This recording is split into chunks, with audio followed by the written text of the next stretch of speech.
Feminism is an academic discipline that talks about or that focuses on equality of sexes.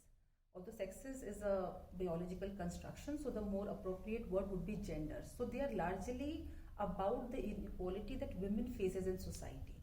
So for that, they focus on the equality between both male and female.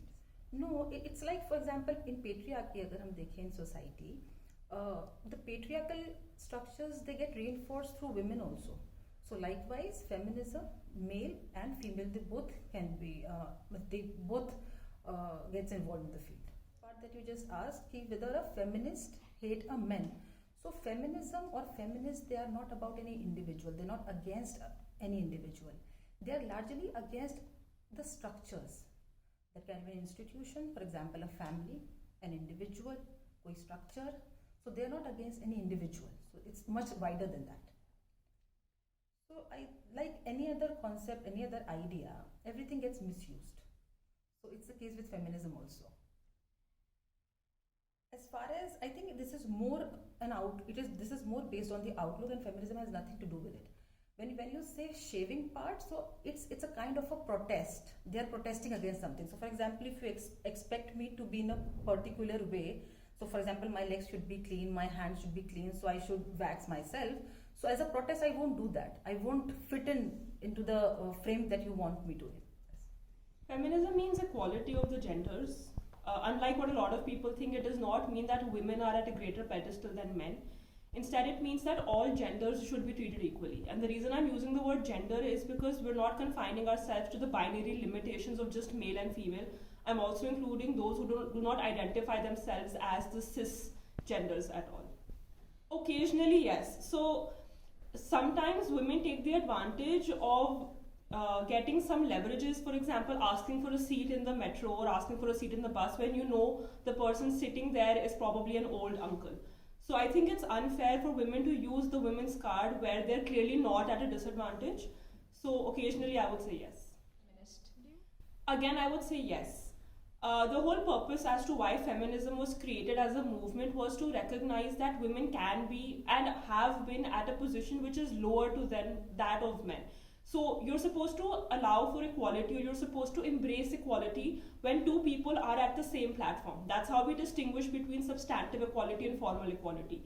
Recognizing that women are already on a lower pedestal means they need that extra push to come at the same pedestal in the first place.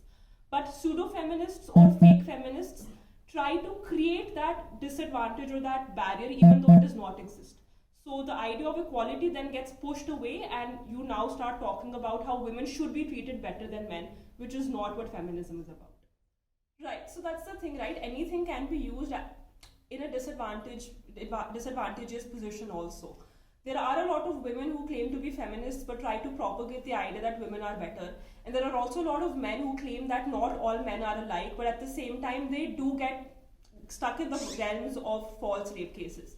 So there are people from both ends who are using the laws to their disadvantage. I think it's important as a justice system to filter out those so that the actual cases don't, leave the limelight. I think the boys' locker room case is a good example of how there is an inherent rape culture which exists in society. And I'm not going to talk about the Indian society or the Western society in particular. I'm just saying this is a generalized culture. You could just look at some of the lyrics used in Bollywood songs, some of the dialogues used in different movies. They do indicate that there is this inherent misogynistic behavior where it is allowed to treat women but it's allowed to objectify women. It's seen as normal. So the boys' locker room was just this example of how teenage boys have been imbibed with that culture of treating women the way that they like. The Manav Singh case, however, is a good example of how, assuming that all men are alike or all boys are alike can have a toll on another child's life. Being wrongfully accused of an offense that he or she has not committed clearly takes a toll on their mental health and clearly on their actual life also. So it's important for the justice system to filter out those who have been wrongfully accused from those who are the actual culprits so that there is a balance between the two segments of society.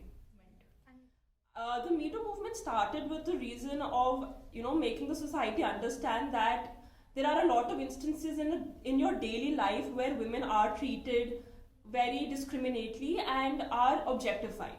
But the Me Too movement then became, went on to become a sort of a trend, which I thought was wrong. It is quite possible that 70, 80, or 90% of the women actually did face the situations that they were alleging had happened with them. But there was also a 10% segment of society who wanted to be a part of the limelight where they probably did not face those situations. And I sincerely hope they never do face that. But it was then taken in the negative connotation. The second problem I had with it was that I understand, it takes a lot of time, it takes several years for a woman to come up and raise her voice, because sexual harassment takes a toll on your physical and mental health. But waking up 25 or 30 years later after the instance has taken place to then point fingers at somebody could not only harm their reputation, it could also harm their career or their life. So probably that should have been taken into slight consideration before all these accusations were put on print and social media. We have not attained equality. There is a long way to go before we attain equality. I understand there are a lot of laws and legislations in place, but it comes down to very basic instances. If I could just take a slight example of how it is seen okay that a woman in the house should treat the guests and prepare food for them, while it is okay for the men to sit and chill with them in the lounge. Very small, very major, very minor instances like this, so we have not attained equality. The laws might be in place, but their effective implementation is still lacking.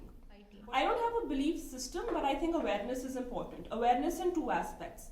One, amongst the females themselves, to make them understand that, look, just because you have been treated unfairly by your in-laws or by your family or by the society does not mean you also need to unfairly treat your daughters and your daughter-in-laws. And secondly, awareness to the men, saying that if you feel and inherently or expressly, if you think that there is some sort of advantage that you are getting, you should allow for a society or make society safer for that advantage to be given to your female relatives as well. So for example, if a boy has seen that he is allowed to stay out till 11 in the night and his sister has to come home by 8, he should try to make society a safer place so that the sister can also be allowed to stay out at 11. So change the mindset of the men and women who form a part of our culture per se.